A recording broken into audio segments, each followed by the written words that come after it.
Welcome,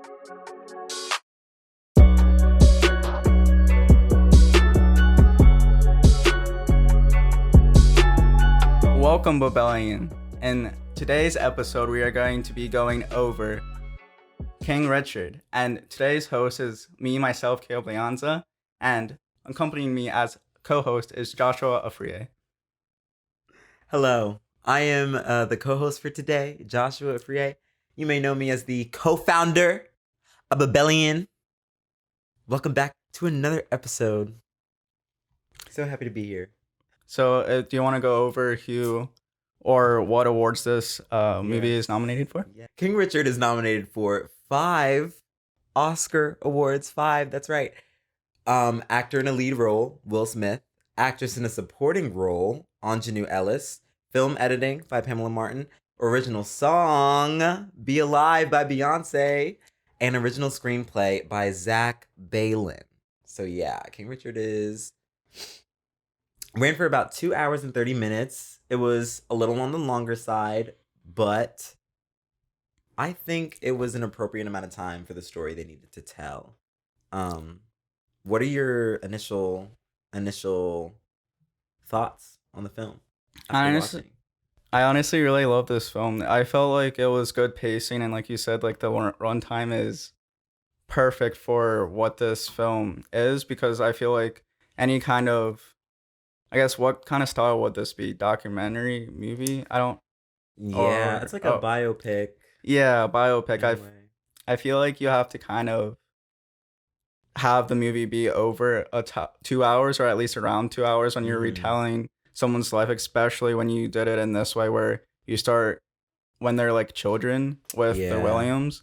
And I thought did a great representation too of just how, I don't know, like black Americans are kind of raised in society, and how they kind of deal with just the struggles, and also the game of tennis too. You don't really hear a lot about tennis as a game much. It's always, at least in America, football, basketball, baseball, and I just feel like they captured in a length of, or they tackled those two respects perfectly, and the Williams is the perfect or the two sisters are the perfect kind of focus for both sides. Yeah, I agree. Initial thoughts, like coming off the movie, was really positive. Like I enjoyed.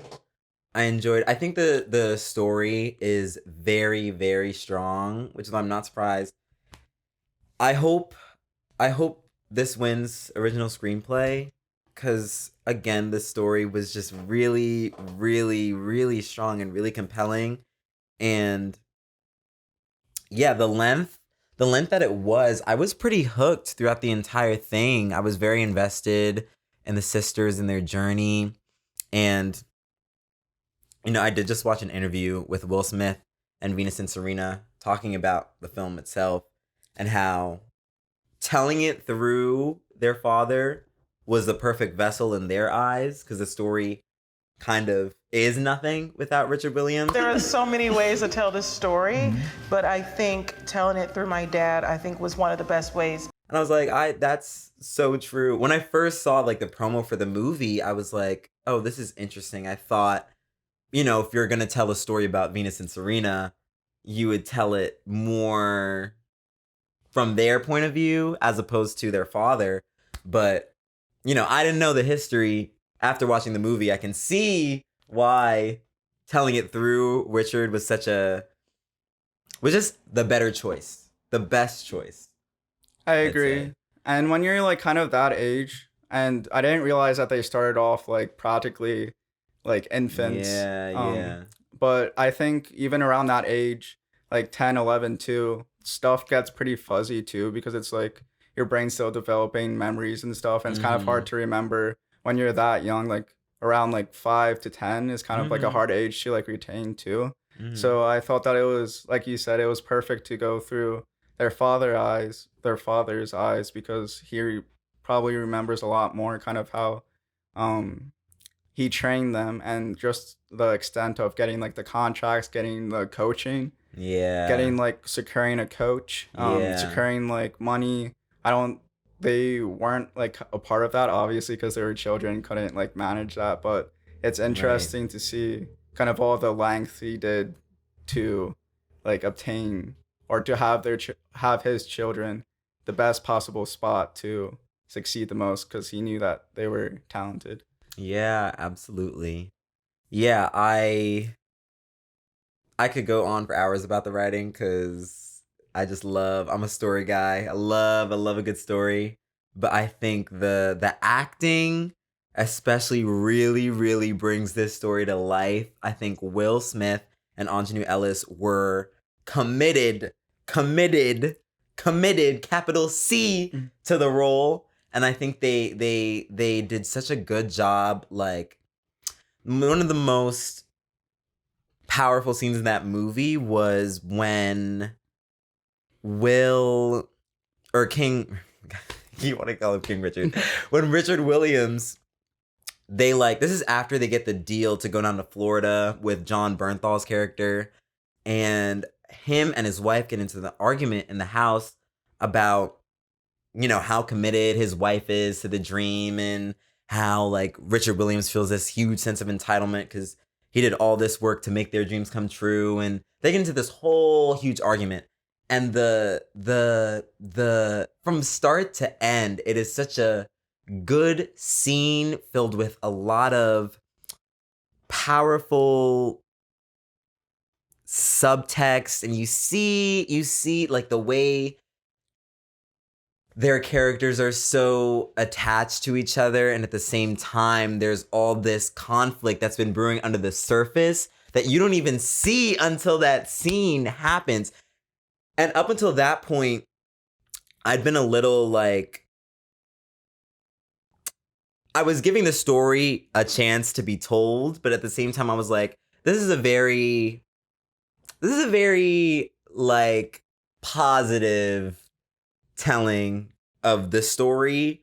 And I know there's got to be some mess. They're not talking about. Like, it can't be that perfect. You can't just have a character like Richard Williams do the things he's doing and not ruffle a few feathers, even within his own family. So him and his wife don't really argue up until that point. There's a little like conflict between them like early in the story, but once it reaches that apex and everything starts to come out, it's just a really powerful moment for me that I remember. What other key aspects of screenwriting did you love? Because you want to get into that field of screenwriting down the line. What kind of other elements did they do well to kind of highlight this story? Yeah, I think there's a lot of, again, subtext. I think there's a lot of subtext. There's not a lot of, like Dune. When me and Glaudia were talking about Dune, one of the things we noticed was that a lot of the dialogue seemed very on the nose. There wasn't a lot of what's not being said in Dune. I think in King Richard, I think a lot of screenwriting, in my short experience in the field, like I'm still in college, but I think a lot of screenwriting comes down to being as economical as possible while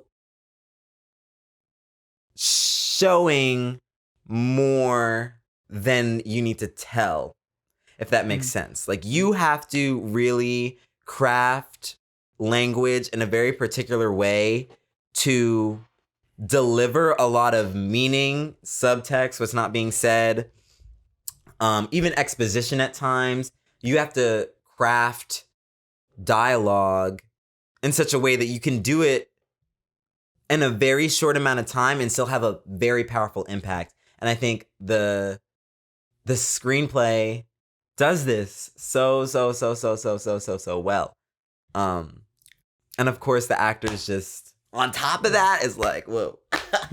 I feel like every single line had a purpose, and like it was just crazy to see, because I don't know, the recent movies that I've seen, I haven't really been impressed with the writing. It's like, wow, this writing, like the writing really doesn't really pop out to me in other movies. And I'm like, wow, this is like incredible screenwriting with King Richard. Like this is Right.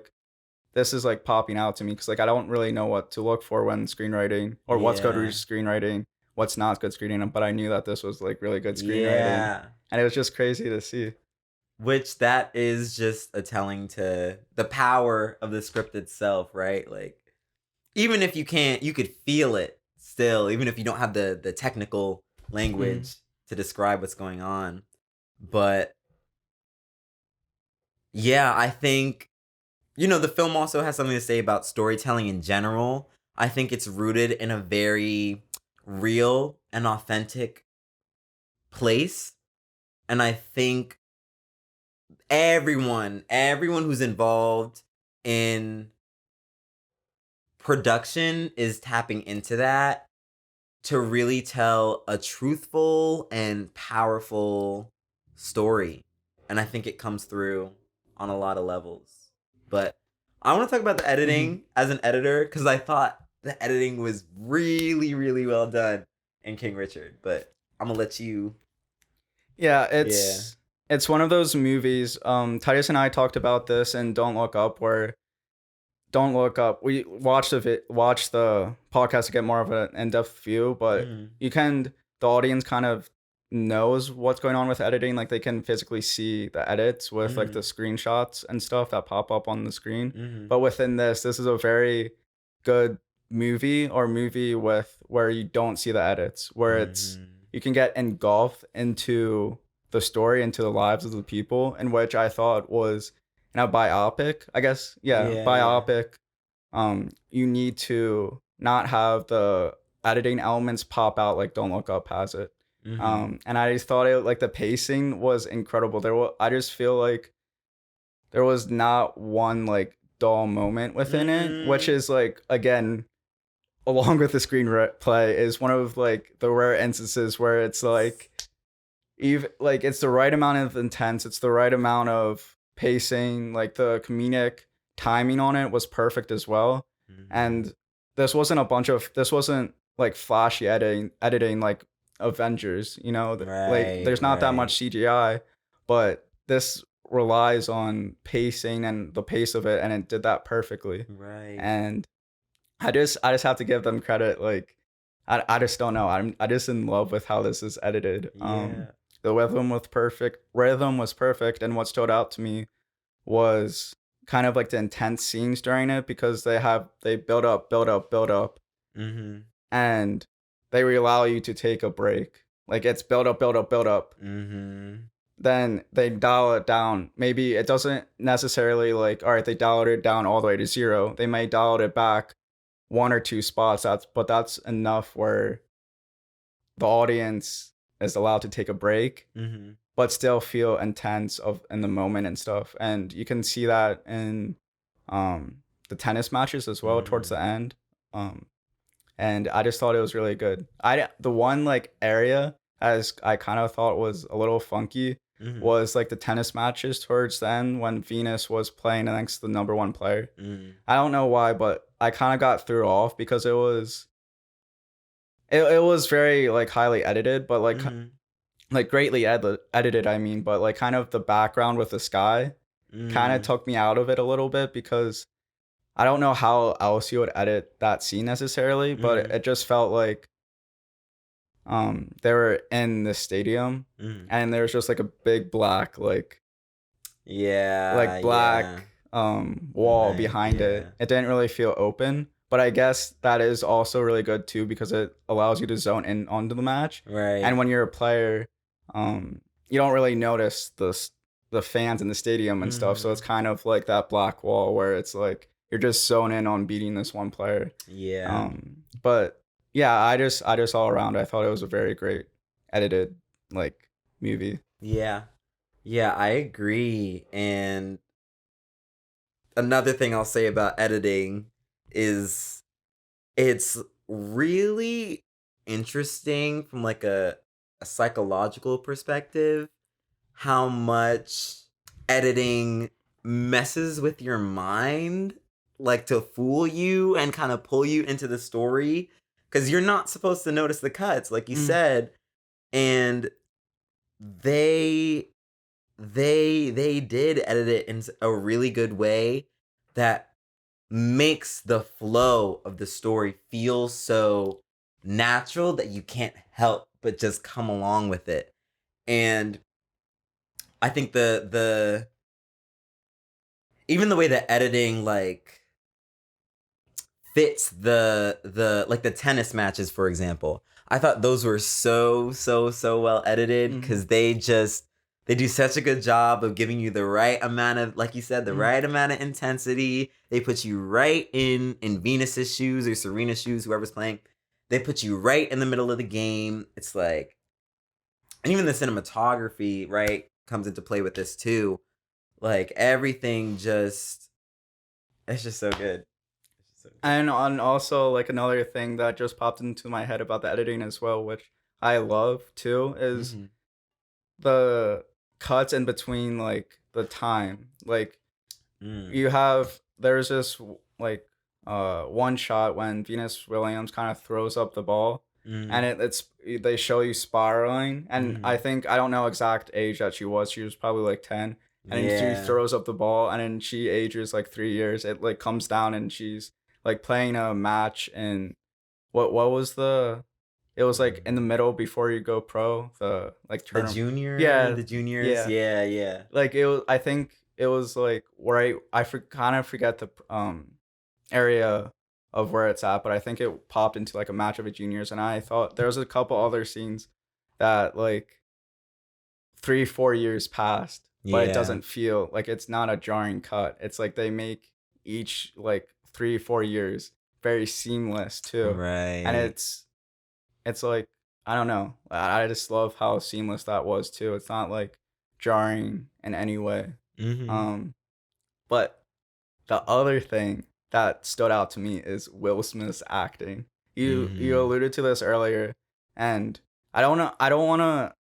How do you pronounce Venus Williams' character, when the child actor, when she was 10? I just don't want to butcher it. I think Venus is played by Demi Singleton, and Serena, no, I think I might be wrong. I think Serena, I know it's Anaya Sidley and Demi Singleton. I don't remember which play which. I think it may be Flop. I think it may be Flop too. I'll edit. Yeah. I think Sanaya plays Venus. Yeah. Like Like you said this earlier too, but I just want to dive more in depth because I feel like it's in this movie, the acting, like you said earlier, really made this movie like popped, and it's kind of weird with. I guess we can like focus on Will Smith, then we can get into Venus Williams' actor. But like it's just kind of weird, not really weird, because like I feel like Will Smith kind of has this both sides of him, his like movie roles and like off of set kind of like personality, where he's very like goofy, he's outgoing, like not playing movies, and within movies he's like a very great actor. Like he has great depth, he can play like a lot of movies. And like I haven't seen a Will Smith like movie in a while, so I forgot how good of an actor he is. And I just got in the mindset of like this goofy personality, like kind of character, or like kind of like off the like not acting. And I was like, this movie really made me realize like, crap, like this guy can act. And it's just crazy too, because like of how he kind of imitated Richard too, is like I just generally felt like he was like Richard, like I felt like like every little personality trait or like tech personality tech he like got down, and it just made me fall in love and kind of engrossed within the movie that much more. And it kind of reminded me of when he played I forget the name of the character, but when he played in the movie Concussion, where the entire CTE with like the brain damage with football and stuff, and how football can damage your brain and stuff. But that reminded me of that, but like 10 times better. And it's just really awesome and fun to watch good acting like that. Yeah, absolutely. Yeah, you can really see how invested he is in every single scene. Like, and I'm so curious like what kind of prep work he did to get himself into the mind of Richard Williams, because there was a lot of pressure on him, because there is no movie unless he can deliver, and he delivered and did so much more. It's like, yeah, I'm so curious. What kind of prep work he did? Yeah, me too. And the interview that you were watching before this too, I know I should know how to pronounce her name, but Venus Williams, actor or actress, is kind of like the prep work that she had to do. She had to learn how to play tennis. Yeah. And she had to learn how to play right-handed, which was like amazing to see with that, which I don't know. Yeah. Everybody was really invested in telling a good story. And I can say, from the African American perspective, the film does so many Black issues, in particular, a lot of justice, because I think this film is important, and the story itself is so important because of Venus and Serena being Black women in a environment that is already populated by mostly white people. They're already at a disadvantage, right? And it was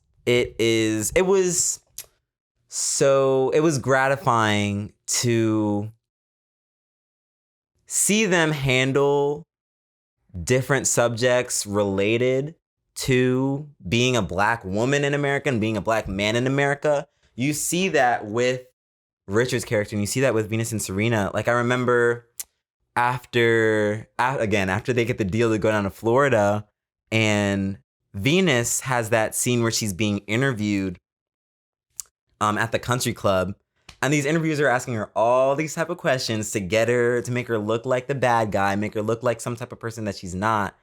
And Richard has to step in and defend his own daughter's like humanity at such a young age, right? So we can't keep interrupting. I mean, if you want, you got to understand that you're dealing with an image of a 14-year-old child.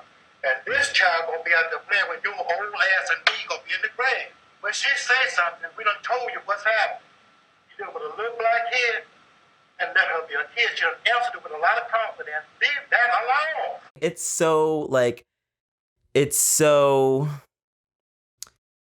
It's just really, really inspiring, because what kind of man, the amount of weight he has to carry throughout the entire movie, and to defend his own daughters from a world that wants to age them up so quickly and treat them like adults and punish them like adults. And that happens in the community they're living in, right? At the very beginning of the movie, like, his daughters are over-sexualized by the men at the park. And it happens later in the film when grown adults are trying to, make this girl seem like a villain. Yeah, I was just about to ask you, like, what your thoughts on, like, from the African American perspective and stuff, and how you kind of thought about it compared to like other movies. But I think you highlighted that very well. Do you want to? I don't know. I just feel like this movie, like, is very detailed and like kind of more in depth than some of the other movies that I've seen. And yeah, I guess how do you feel like this movie represented African Americans as a whole? If not, you already kind of answered it a little bit. Yeah, I mean, it's a success story for sure, and we need more of those, I think, in the Black community. I think, there's a lot of discourse around what type of films are being made for us and what those films should look like, right? Regarding Black trauma, and, should we really be pulling from a place of pain when we're telling stories from our community? But I think King Richard does such a good job of telling a Black story with a lot of nuance, a lot of happiness, a lot of low moments. And I think with Richard Williams' character in particular, like the struggle of a Black man in America to sort of be this protector and be this provider for the family unit and carry so much weight on your shoulders. I think they do a good job of giving his character a lot of humanity, and it makes him real in a way that he needs to be real, not just for Black people, but I think for anyone to see. I don't know. Is there any? Yeah. I guess this is the question that I wanted to ask the most too before this podcast started. But is there anything that you would add that you felt like they didn't include within the Black or African American like kind of living in American experience, living in America? I don't think so. I think this movie tackled everything it needed to tackle in the way it needed to tackle it, because it didn't let their Blackness take over the film. Like, it's a story about humans that happen to be Black in an environment that is actively or more covertly trying to oppress them, right? And, Richard is fighting so hard to make sure his daughters succeed and his family succeeds, and they get to a place where they're happy and they maintain their integrity as human beings and as people and as Black people, right? It's like both are happening at the same time, and you can take so much from this movie being a Black person or just being any other race or any other ethnic background. I think there's something to take from it regardless of what you look like, which I think is really good storytelling. Yeah, it's really good storytelling. I love, like, this movie is just like all around like a great movie too. There's a couple other points too that I quickly want to go over. We don't have that much time, so I guess I'll just like briefly go over it too. But one, it's crazy because I feel like everyone's Serena Williams, like Serena Williams this, Serena Williams that. Now, don't get me wrong, she's the best like tennis player in the entire world. But it's very, very interesting and very, very like, I feel like this is a great way to like kind of focus more on Venus Williams rather than Serena, because like not a lot of people know Venus. Not a lot of people know exactly how great she is. Like she is like it's just crazy to see how she was able to kind of play alongside her sister and kind of be like the first, like she was the one who went into juniors first, who went pro first, and opened the door to her, and it's kind of cool to see that perspective. And also too, it's kind of, I love the storytelling in the respects of how hard do you have to be as a parent and how much is too much. How hard do you have to, like, levels of hard. And throughout the movie, there's multiple times of when Richard was being too hard on them, but if he was just being too hard, then it would be more of like domestic abuse. Maybe that's too wrong of a word, but he's the type of father who added in the element of very protective and looking out for like his children first too, which made it him being hard on them kind of more acceptable and kind of more like, all right, like you may be going a little too hard with them at certain points, but you have their backs. You're allowing them to be children. You're like you hit on these points too earlier, and